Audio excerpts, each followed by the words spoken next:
as we know, and bleeding is a major issue in any form of minimally invasive surgery, and in endoscopic spine surgery also we can see that with blurry field, it prolongs our surgical time, and it in a haste to achieve hemostasis, we may cause some injury either by increasing irrigation pressure or by rough use of coagulation or by continuing the work in unclear field.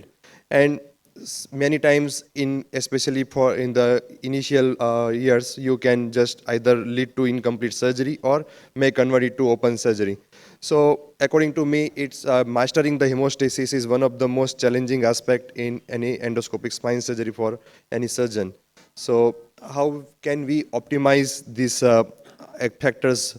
Just like for as a routine checkup prior to the surgery, we should check the coagulation profile. We should stop the blood thinner medicines, and during surgery we ourselves should check that abdomen is free at the time of positioning. If your surgery is going to take long time, you can put catheter. Discuss with your anesthetist to maintain the systolic blood pressure between 90 to 120 mm of mercury. And since now in current full endoscopic era, we use the saline as an irrigation. Usually the continuous water flow washes away the minor oozes, and also hydrostatic pressure helps in controlling the epidural venous bleeding.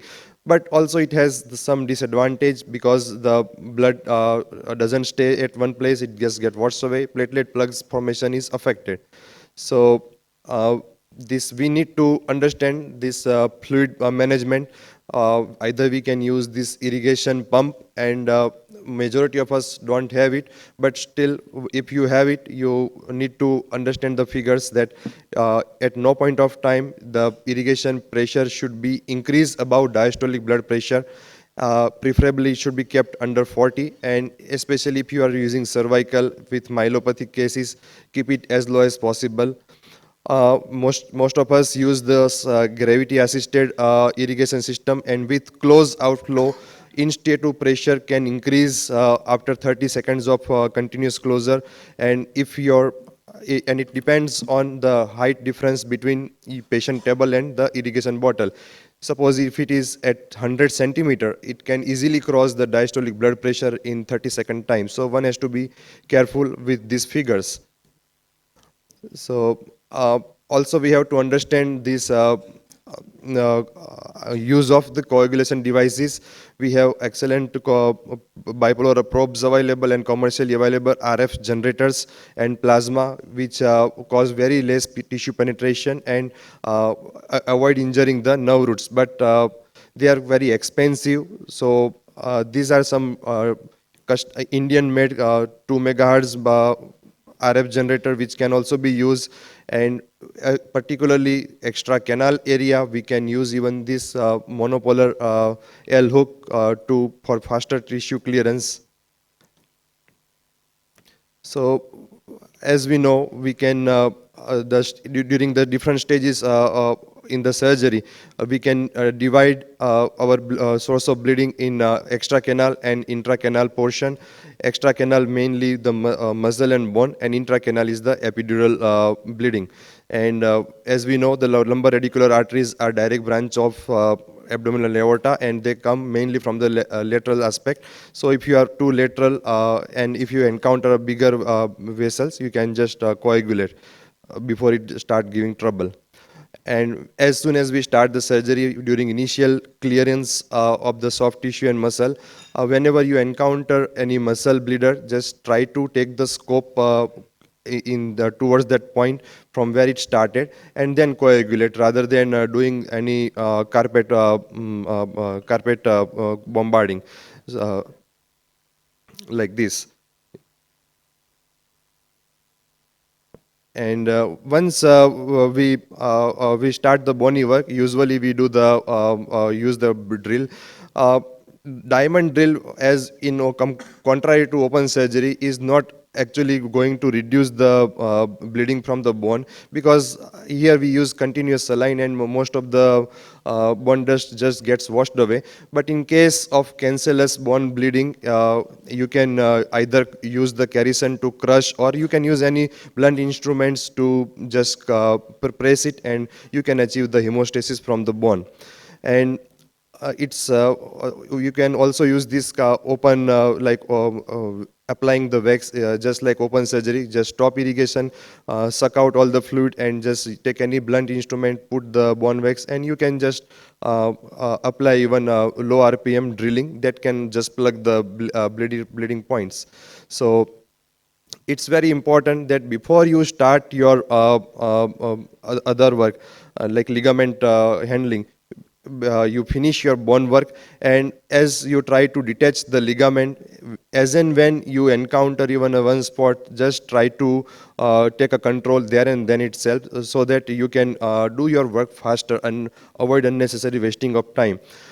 Especially when stenosis decompression, we are doing the contralateral work with intact ligament. Sometimes some of the portion is of the canal is exposed, and the handling the bulk of ligament is a bit difficult. In that case, you can take the even sleeve retractor, just put it, and that will give you the extra working space, just as we can see here.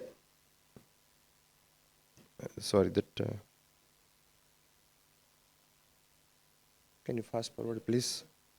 Just fast forward करो, थोड़ा fast forward करो, fast forward.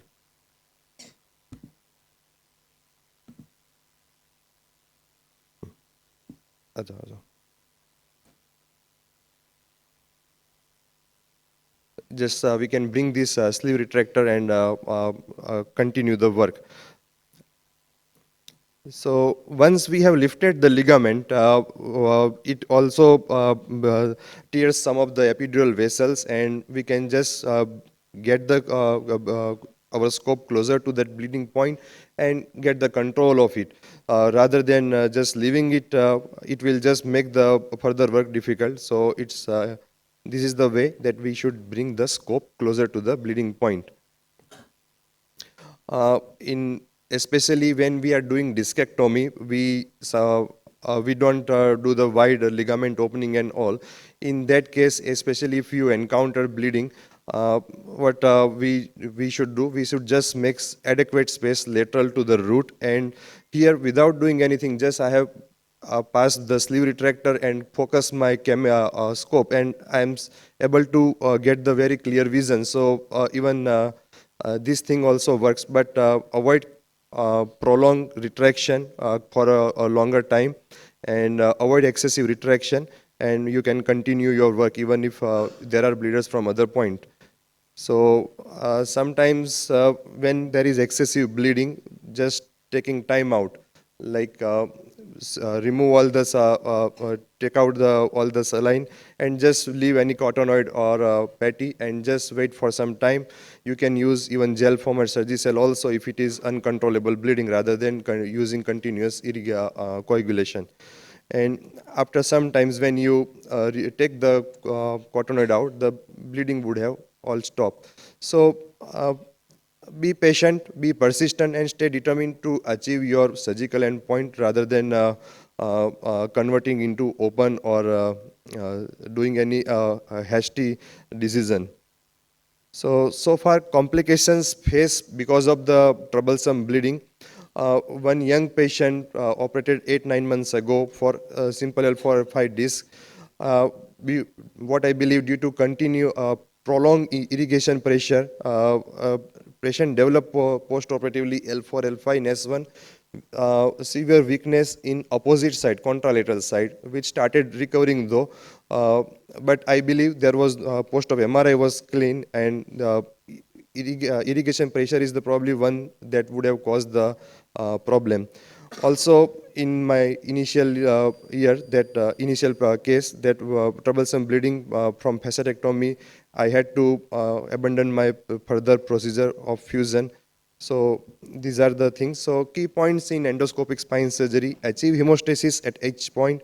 Muscles coagulate before you cut or pull. For one, in endoscopic spine surgery, using the drill at low RPM with diamond is probably more advantageous than anything else.